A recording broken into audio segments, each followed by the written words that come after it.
Hello, everyone. Today, we have the absolute pleasure of being joined by Evante Daniels, who is the founder and chief strategy officer of Seeqer. Evante, how are you doing today? I'm doing well. How are you? I'm doing excellent. Thank you very much for asking. And thank you so much for joining us today on the podcast episode. Really excited to have you on.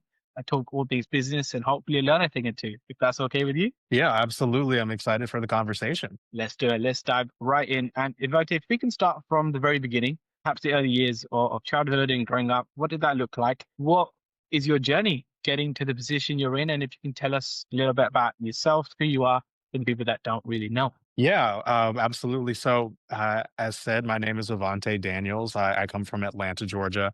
Um, and I've worked in the field of production, creativity, and marketing for around the last 18 years. I actually started when I was pretty young. I took a production assistant job when I was around 10 or 11. And I never stopped. I was in a place where people were encouraged to understand the why behind how things show up in the world. And so when we talked about the way music videos were done or flyers or graphics, I had people who were more than excited to point me in the right direction and say, go learn how to do that. Amazing, amazing. And if you can talk us about the journey of starting the business, perhaps how did Seeker come Sure. about? What does Seeker do? Who do you really work with, and how much value does Seeker have to provide? Yeah, absolutely. So Seeker is a couple of years old at this point. I was working as the head of strategy for a branding agency here in San Francisco and decided to start Seeker because our focus was going to become more around culture and more around people and really building a human-centered business. And so what Seeker is a cultural intelligence firm, which is not a word that most people are familiar with or even know is a thing. What we are is we're deep researchers and we take our time to understand exactly how news and media changes the way that we see everyday life. It changes the way we see ourselves and the way we see each other. And of course, this has massive ramifications on business, on operations, on economics and finance. And so we look to build tools that help businesses quantify those shifts and able to bring those in and make clear decisions on what to do with the current shifts that are coming ahead. Got it. Amazing. And if you can tell us, your role at Seeker, what does that look like? Are you very much focused on the growth and expansion? Are you still working with the team in the ins and outs? Yeah. Are what is your typical day? So, I mean, at this point, being a CSO means that you spend a lot of time talking to people. I think when people say like, I really enjoy the work that I'm doing, they're usually like right below a C-suite because you're still in the fun of it. You're still doing what's actually happening. And so I miss that. I genuinely miss doing my research and my calls. But these days, it's mostly meeting fellow chief security officers, chief, strategy officers, talking to them about their cultural needs and building strategic connections for the business. There's still a good amount of load that happens on my plate about actually growing and running the business from a side of building products, being involved in that side and product road mapping. But that has had to come secondary to building these strategic partnerships, which was a hard thing to accept as an entrepreneur. Got it. Amazing. And Randy, if we can talk about, the market and some trends that you're perhaps seeing, what are you noticing in the industry in terms of trends and shifts and how things are perhaps changing in the last few years, and maybe what you expect them to be like in the oncoming months and years? And how do you think business owners and people can navigate these changes that are constantly happening, and some advice for people that are perhaps stuck in a sort of in a rut? Yeah, I would say the biggest change that we're seeing and we've seen for the last couple of years is this increased volatility in the economy and in how people respond to situations. We haven't really had a moment of breath since COVID, is what it feels like for a lot of business owners. And you're always adapting to the next challenge. And there used to be a thought that we were going to enter into a glass like period like we did in the early 2000s, the 2010s. And it doesn't seem like that's going to be the case. It's from a cultural side, this is something that we're really tracking and we're looking at it and we're calling it cultural volatility, right? How rough are the seas going to be? And so the biggest thing I'd recommend is taking the time to look at not only how your structure is doing, but how much change it can actually endure before you see problems, right? We're running into the people that we work with who have brilliant ideas and they have brilliant products that already have product market fit, but they don't have the actual infrastructure between even two people of like, here's how we're going to do documentation. Here's where we want to set things up to deal with the craziness of we can't predict what's going to happen tomorrow. And of course, this is brought on by a lot of different things. We have AI, we have things that are happening in the global supply chain right now. If you're doing anything politically adjacent, it's a tough period. If you're working in creative environments, we're seeing agencies cut roles and small teams popping up. And so it's a lot more fluid than it was 5 or 10 years ago. And if we keep looking at our history to kind of understand where to go from here, we'll definitely feel like we're on two different tracks. Right now, the best thing that we're seeing and the thing that we work with a lot of companies to do is to build resilient strategies, build ways that allows for your team to be as flexible as possible without losing the core of who you are and what you represent and what you're doing. And that's a very different way of building a business than it was at the early 2000s or even in the 20s, right? We have to be extremely flexible and extremely fluid in finding a way forward. And so I think that's the biggest challenge for most entrepreneurs right now is that none of the books talked about this. None of the books talked about, how do you continue to write your plan in pencil because it has to change every day. Absolutely. Absolutely. Very well said, Evante.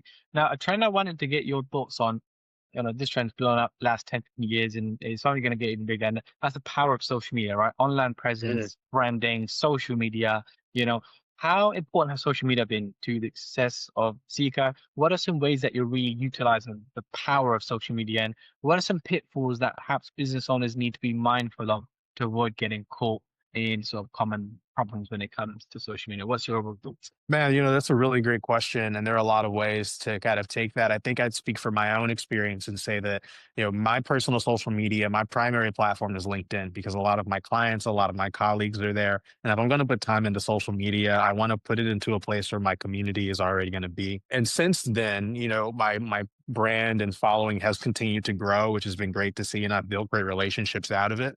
But I've also gotten to see the platform change over the last several years. And what founders and entrepreneurs are really dealing with is something that we didn't see before, where now even investors are focusing more on the founder and the entrepreneur than they are the company. And that shapes a lot of things when it comes to how much freedom you have in your own personal social media as compared to before. The things that you should talk about, how you should show up is that you are really representing not just a singular company, but the concept that you may have multiple companies one day. And that's actually what people are looking for.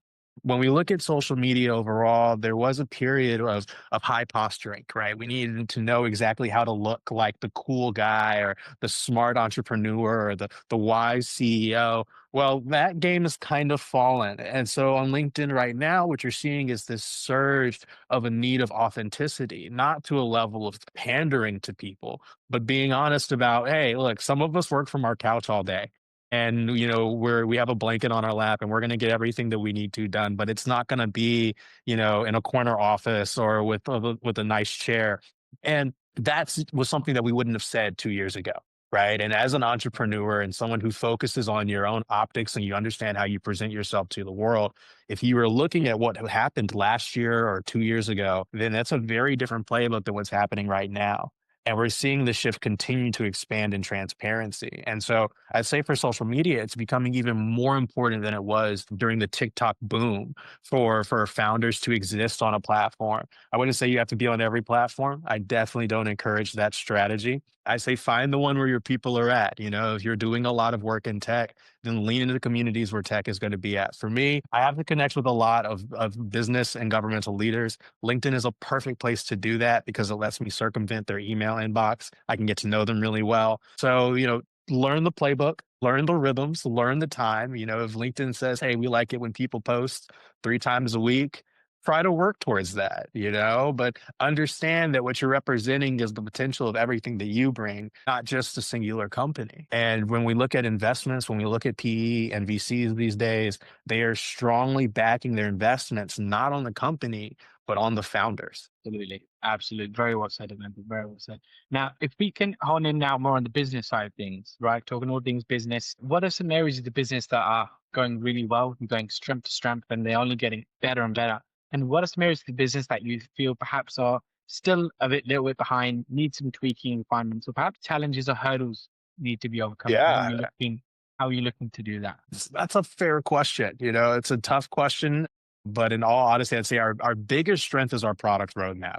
We have built out several intelligence models that we're bringing to market this year. Two that are already online. We have another one scheduled for later this year. We've got products lined up into 2027. The first algorithm that we've released, we're already working on the third version internally. So, doing the actual work, kind of what I was saying before, right? Of like you get to build, and that's really fun. That's our strength. The part that we're growing in, and the part that I think is difficult for any founder to grow in, is sales and expansion on admin, because there's a lot of things that have to be documented, right? And there are a lot of things that may exist in your mind, may exist in how you know how to show up as a person. But now that you have to train somebody else on that, you're like, oh, I need to go create this document. I didn't think about things from this outside perspective.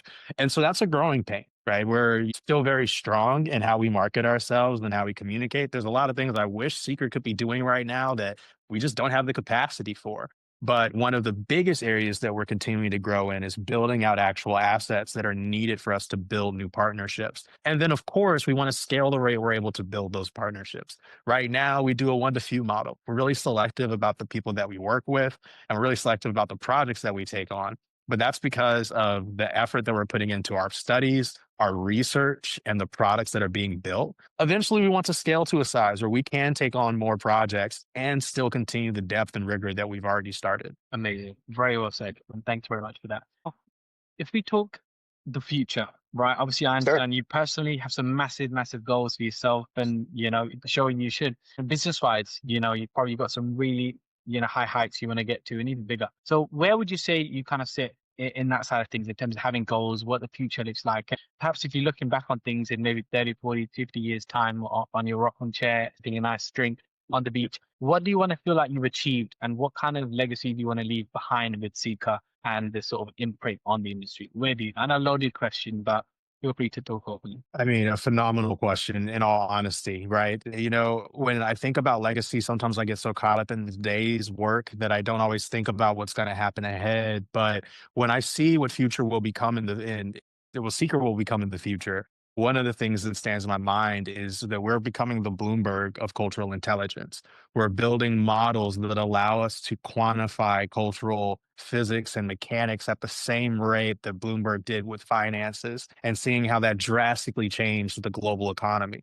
And so for us, that's where we're like, that's where we're headed. We're doing that work already. We're scaling that work. It is going to become a thing. I think that while that's really impactful from an entrepreneurship side to be able to say that that's the legacy, the exciting part for me is that we're open sourcing our research. And so the ability to share what we learn and what we observe with other professionals in the space means that the real legacy I'm excited for in the future are the conversations that professionals are going to be able to have because of the research we're doing today.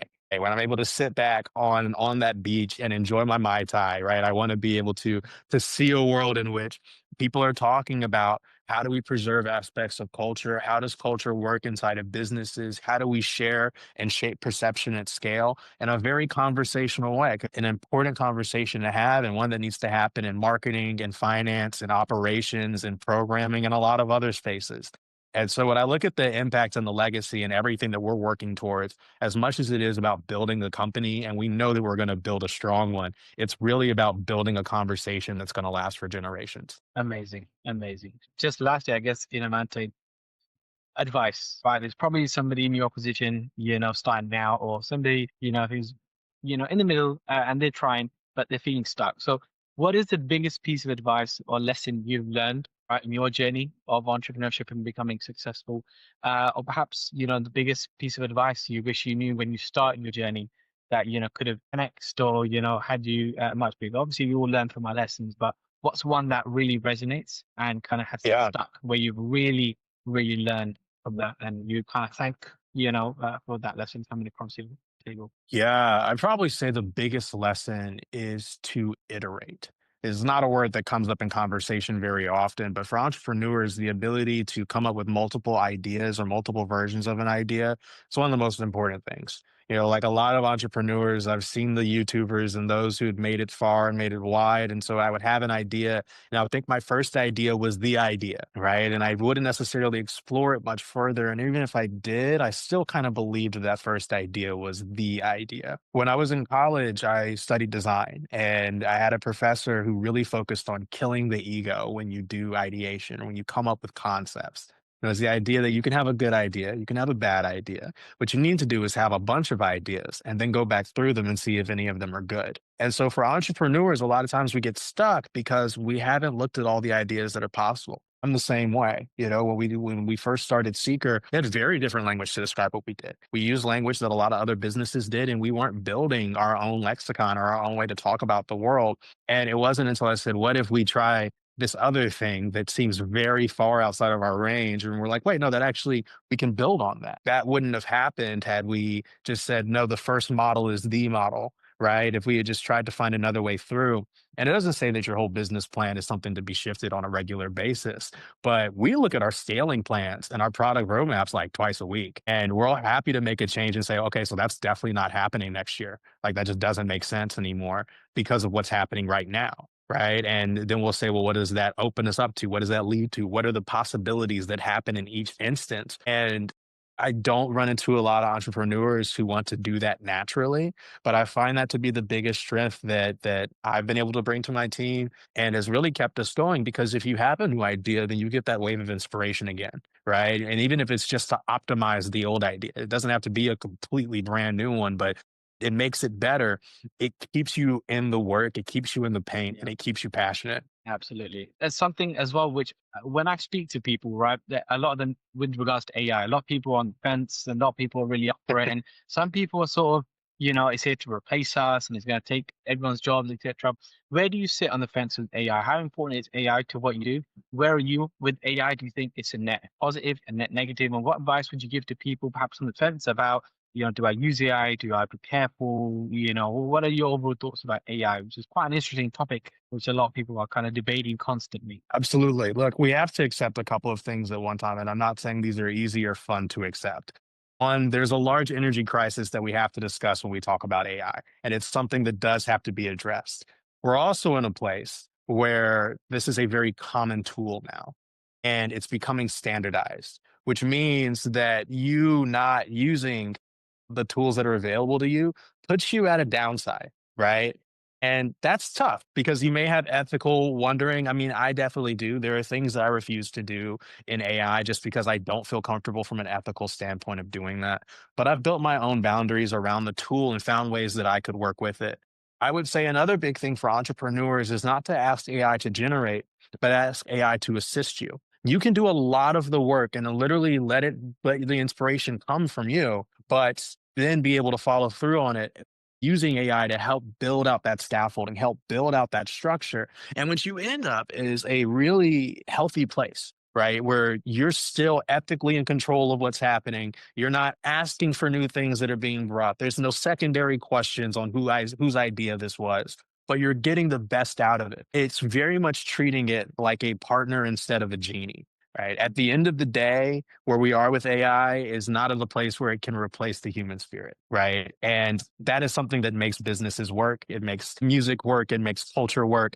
And we may run into a day where we have to have a conversation around AI replacing the human spirit. But until we do, we have to embrace that that's our job. And as an entrepreneur, it's not just our job to hold a business together. It's also our job to cast vision and to show people how the future can look. And if we can introduce from businesses, from people of all different walks of life to be able to come together and put together a product requirements document or a business plan using AI because they were able to talk it out, then why not?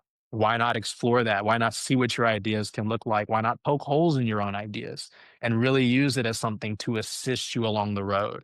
I think the danger for any entrepreneur and really any user is to start letting AI do most of the driving. It's not here as a generative tool. It's here as an assistive tool. Generative is just a marketing word we're using to get some hype around it. Yeah, very well said. Well, Vante, thank you. From so much value you've provided, so much detail you've gone into. So I can't thank you enough for your time on the podcast. I've really enjoyed myself. I hope you have and enjoy the conversation. And everyone watching at home has hopefully learned a thing or two. So massive thank you to you. Is there any final comments or potential, investors, clients, team members, that any closing comments you might want to just give before we do wrap up? Any final thoughts? Sure. If you're ever interested in learning more about what I do at Seeker or what cultural intelligence looks like as we go into the future, you can find me on LinkedIn. It's the most available place. There is actually a book a call with me right under my profile image. So Feel free to reach out at any time. I love to have conversations with people around the topic. And if I can ever help, I'm happy to be there. Amazing. Vante, thank you so, so much. And thank you to everyone who's tuned in today. Catch everyone next time. Bye bye.